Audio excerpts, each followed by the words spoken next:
Part 1. You will hear a conversation between a man and a woman as the woman inquires about membership at a sports centre. First, you have some time to look at questions 1 to 5.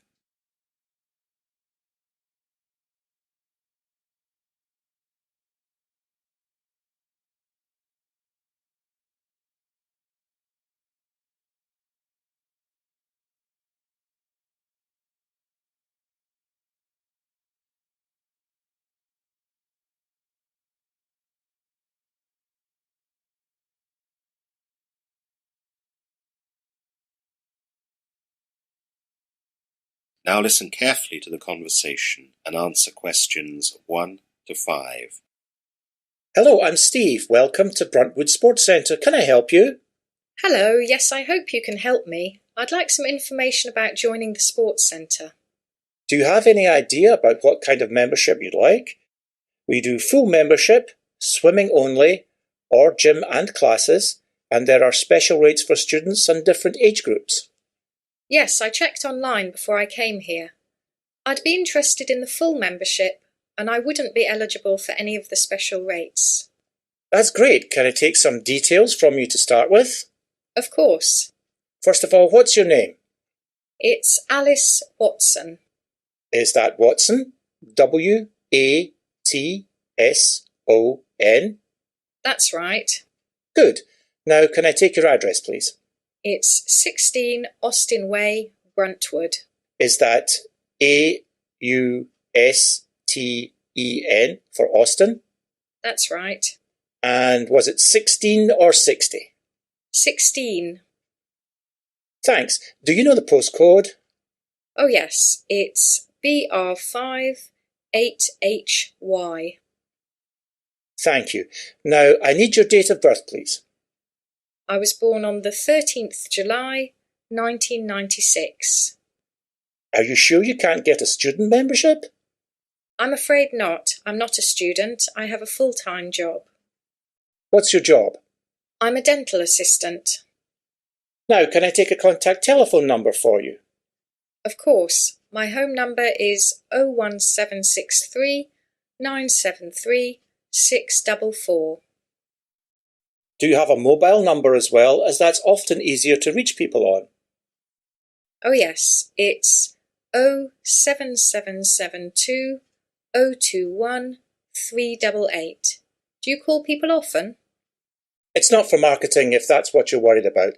It's just if a class you've signed up with has changed for any reason, we can let you know and save you a wasted journey. Oh, I see. Before the conversation continues, you have some time to look at questions 6 to 10.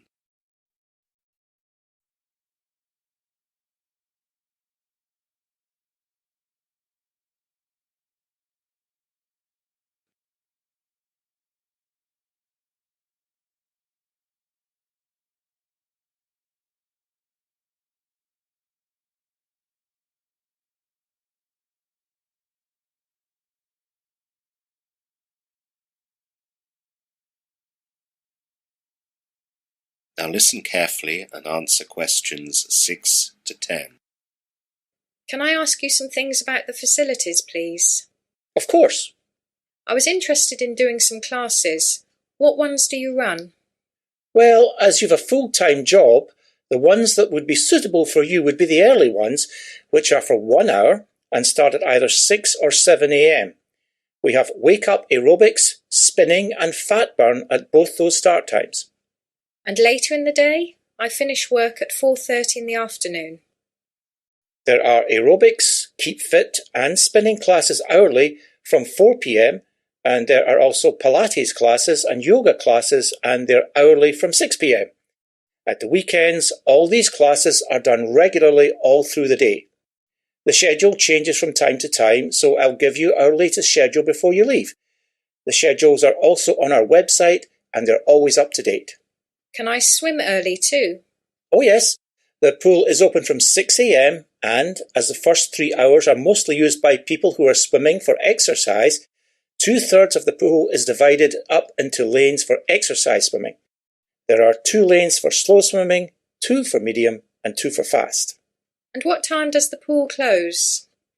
Well, the centre closes every day at 10:30 p.m, and so the pool closes half an hour before that. You can swim up until then every day. Now, I'd like to ask about the gym. I've never done that, and I'd like to give it a go to see if it'll suit me.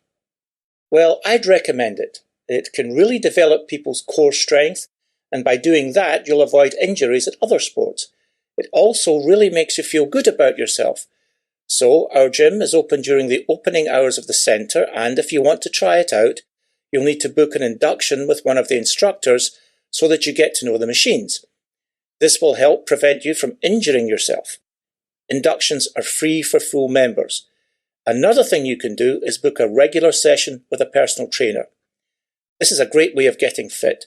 Not only is it harder to be lazy and avoid going for your session, but the trainers are great motivators.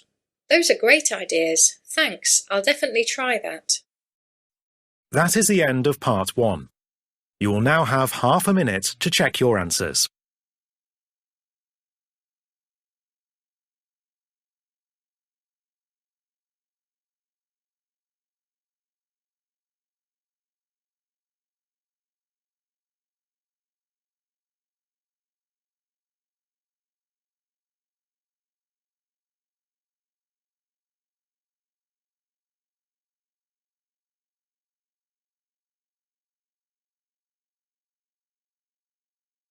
Part 2. You will hear a woman giving some information about facilities at a holiday resort. First, you have some time to look at questions 11 to 15.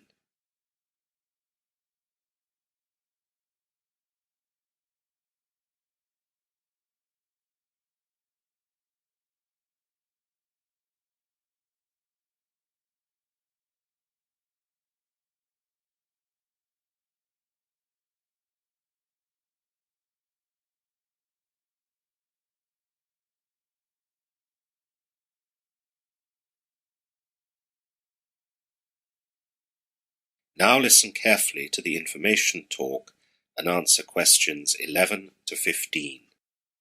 Good morning, everyone, and welcome to this information talk.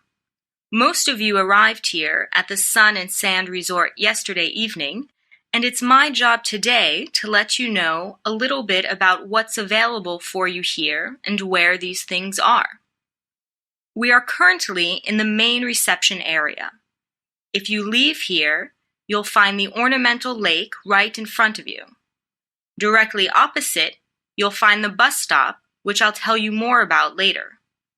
If you take the path from the right-hand side of the lake, you'll pass the mini-golf on your left and, just after that, the swimming pool on the right. If you continue down the path, you'll reach the sports center, where you can use the resort's gym and squash courts, and also take part in the regular exercise classes that we run there. If you take the left-hand path from the lake, this will take you to the resort's private beach. On the way down, you'll see our tennis courts on the right-hand side. When you arrive at our beach, you'll see our snack bar on the right-hand side just behind the beach. Food and drink is available here. Back across the path from the snack bar is the activities office, which is also behind the beach. If you're not the type of person who just likes lying on the beach all day, you can visit this office and they'll give you details about the kayaks, sailing boats, pedalos, and various other beach equipment that we have. Finally, our beach is enclosed on both sides, and the area to the far left as you arrive by the path is reserved for over 18s. People can find there a quiet place away from the noise of children if they so wish. You now have some time to look at questions 16 to 20.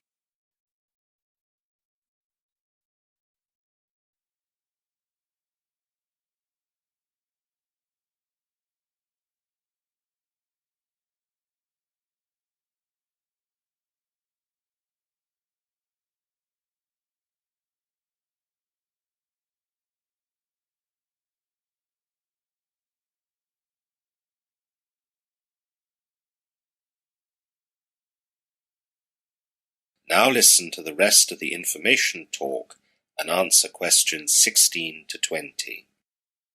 So, now that I've told you a little about where things are, I'd like to give you some information about them all. I mentioned earlier the resort's bus stop. This is from where our dedicated minibuses leave to take residents into the nearby town.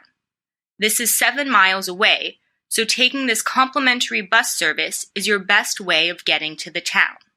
We also have a dedicated taxi at the hotel that you can use at any time if you wish, but this service must be paid for. Swimming at the resort's pool can be enjoyed only when there is a lifeguard on duty. This starts at 6:30 a.m. and finishes at 7:30 p.m. Swimming is all part of the Sun and Sand Resort's all-inclusive package. Exercise classes and use of the gym in the sports center are all complimentary, but lights for the squash courts have to be paid for.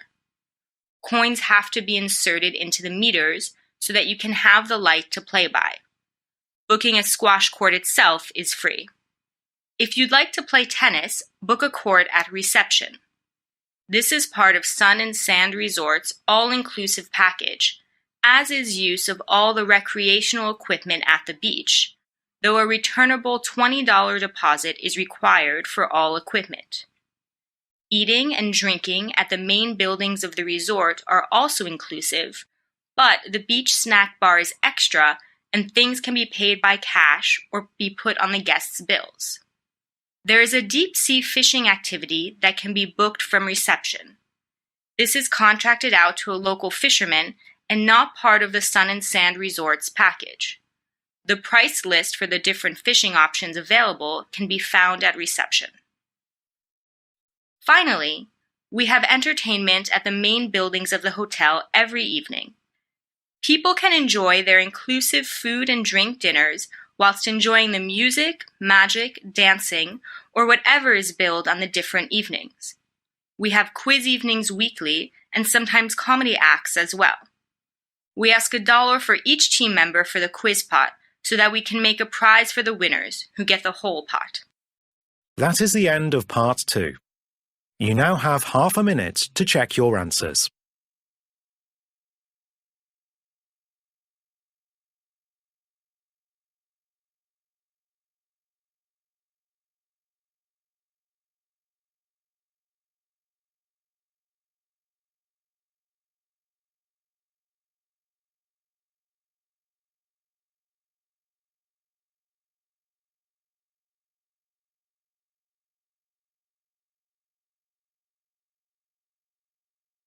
Part 3. You will hear two students and their teacher discussing a field trip that the students are going to conduct. First, you have some time to look at questions 21 to 25.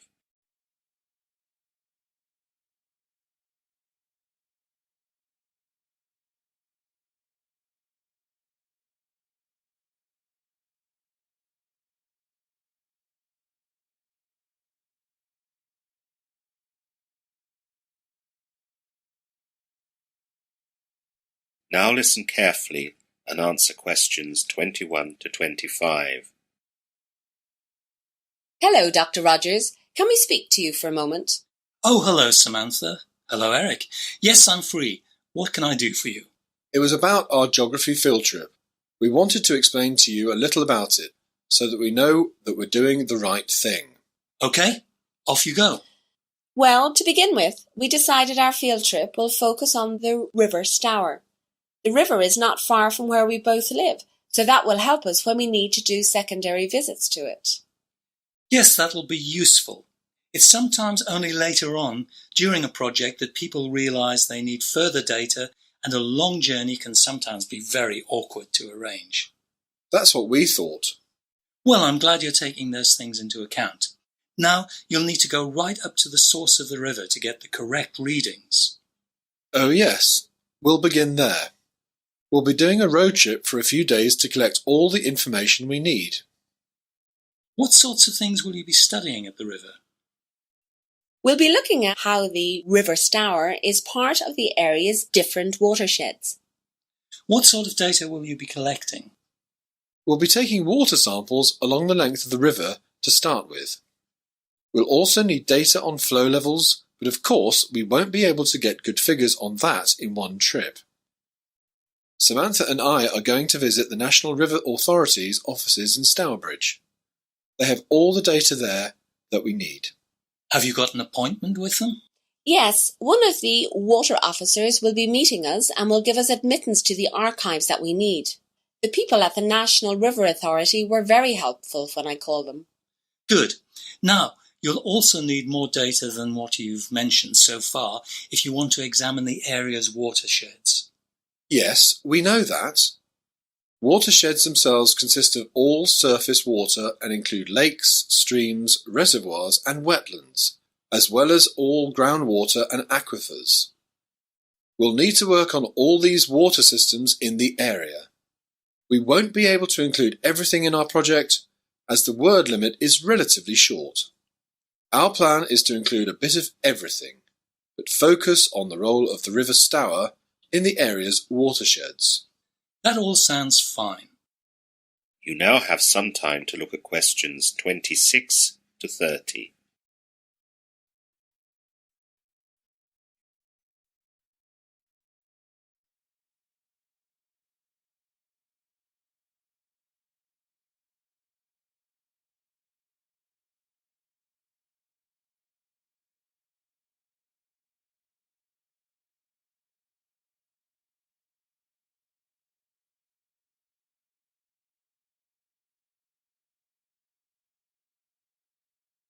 Now listen to the rest of the discussion and answer questions 26 to 30.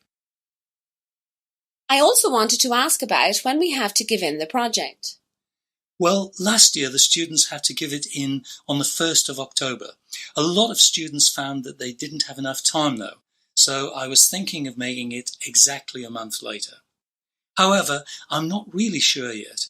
You've plenty of time right now, so just keep an eye on the department website and I'll post the due date when I'm sure. And what is the exact word limit? There's a 5,000 word limit, but don't forget you need to include appendices with any background detail that you need to provide. I will also require an annotated bibliography with all of the sources that you used. Now, these latter two things aren't included in your word limit, but you need to be aware that this is quite a lot of extra material that needs to be included in your projects. Is there any equipment that you could recommend we take, Dr. Rogers? Of course, there are lots of things that you'd find useful. You'll need a water chemistry test kit, turbidity tubes, TDS probes, nets, hip waders, compasses, stopwatches, and a field guide of that area. Although you can buy all these things online, you might as well sign them out from the department for nothing. There's a returnable deposit, but it's not too excessive. That's very handy advice, Dr. Rogers. Thanks. What I must also remind you about is to take security precautions.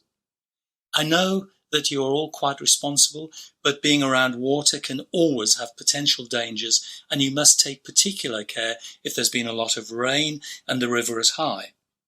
First of all, stay together. If one of you falls in or gets into difficulties, then the other immediately knows about it and can do something. The other major thing to take care about is washing your hands after being in contact with the water.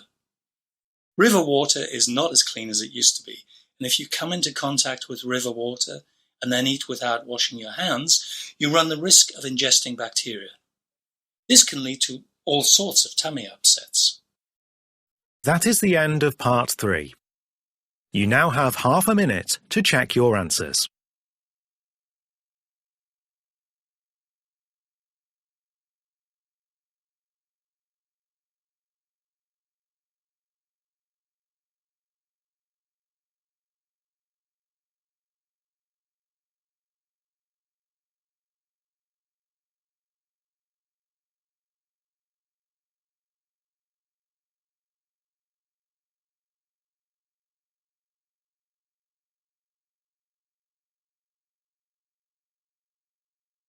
Part 4. You will hear part of a zoology lecture on the Tasmanian devil. First, you have some time to look at questions 31 to 40.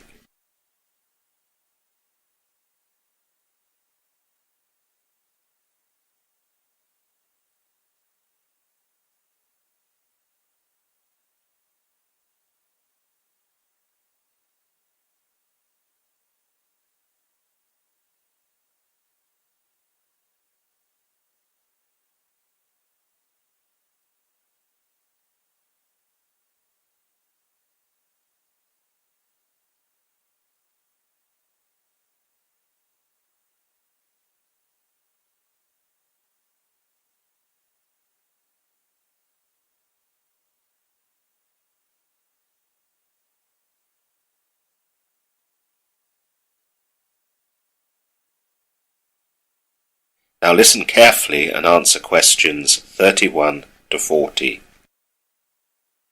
Hello everyone and welcome to this zoology lecture. The Tasmanian devil cannot be mistaken for any other marsupial. Its spine-chilling screeches, black colour and reputed ferocity led the early European settlers to call it the devil. Although only the size of a small dog, it can sound and look incredibly fierce. Devils once occurred right across mainland Australia, with fossil remains having been found widely around the continent, but it is believed the devil became extinct on the mainland some 400 years ago. Devils probably became extinct there due to increasing aridity and the spread of the dingo, which was prevented by the Bass Strait from entering Tasmania. Today the devil is symbolic of Tasmania, but it hasn't always held this status. Tasmanian devils were considered a nuisance by early European settlers of Hobart Town, who complained of raids on poultry yards. In 1830, the Van Diemen's Land Company introduced a bounty scheme to remove devils, as well as Tasmanian tigers and wild dogs, from their northwest properties. For more than a century, devils were trapped and poisoned. They became very rare and seemingly headed for extinction, but the population gradually increased after they were protected by law in June 1941. Tasmanian devils are found throughout Tasmania, in all native habitats, as well as in forestry, plantations and pasture, from sea level to all but the highest peaks of Tasmania. Densities are lowest in the buttongrass plains of the southwest, and highest in the dry and mixed forests and coastal heath of Tasmania's eastern and northwest coasts. Open forests and woodlands are preferred, while tall or dense wet forests are avoided. Most are found in mixed patches of grazing land and forest or woodland. Relative trapping success and spool and line tracking indicates that Tasmanian devils travel through lowlands, saddles and along creeks, avoiding steep slopes and rocky areas, and favouring predictable places with rich sources of food such as carcasses, trash dumps and roads. Dens are typically underground burrows such as old wombat burrows, dense riparian vegetation, thick grass tussocks and caves. Adult devils are thought to remain faithful to their dens for life, so den disturbance is destabilising to populations. The devil is mainly a scavenger and feeds on whatever is available. Powerful jaws and teeth enable it to completely devour its prey, bones, fur and all. Wallabies and various small mammals and birds are also eaten, either as carrion or prey, and reptiles, amphibians, insects and even sea squirts have been found in the stomachs of wild devils. Devils maintain bush and farm hygiene by cleaning up carcasses, which can help reduce the risk of blowfly strike to sheep by removing food for maggots. Devils are famous for their rowdy communal feeding at carcasses, the noise and displays being used to bring about dominance within the pack. The devil is nocturnal and during the day it usually hides in a den or dense bush. It roams considerable distances, up to 16 kilometres, along well-defined trails in search of food. It usually ambles slowly with a characteristic gait, but can gallop quickly with both hind feet together. Young devils are more agile, however, and can climb trees. Although not territorial, devils can have a home range. The famous gape or yawn of the devil that looks so threatening can be misleading. This display is performed more from fear and uncertainty than from aggression.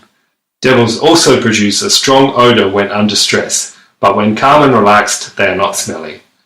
The devil makes a variety of fierce noises, from harsh coughs and snarls to high-pitched screeches. A sharp sneeze is used as a challenge to other devils and frequently comes before a fight. The Tasmanian devil mates for the first time at the end of their second year. It breeds around March and it takes 31 days after mating for the young to be born. The female has about 20 to 30 live offspring, all of which are approximately a gram. Unfortunately, there is only room in the pouch for 4 devils, and usually only 2 or 3 actually stay in the pouch. The other young devils are usually eaten by their mother. The young stay in the pouch for about 100 days. They stay with their mum outside of the pouch for about 5 to 6 months and then fend for themselves. The mean lifespan for a devil is approximately 6 years, although they live longer in captivity. That is the end of part 4. You now have half a minute to check your answers.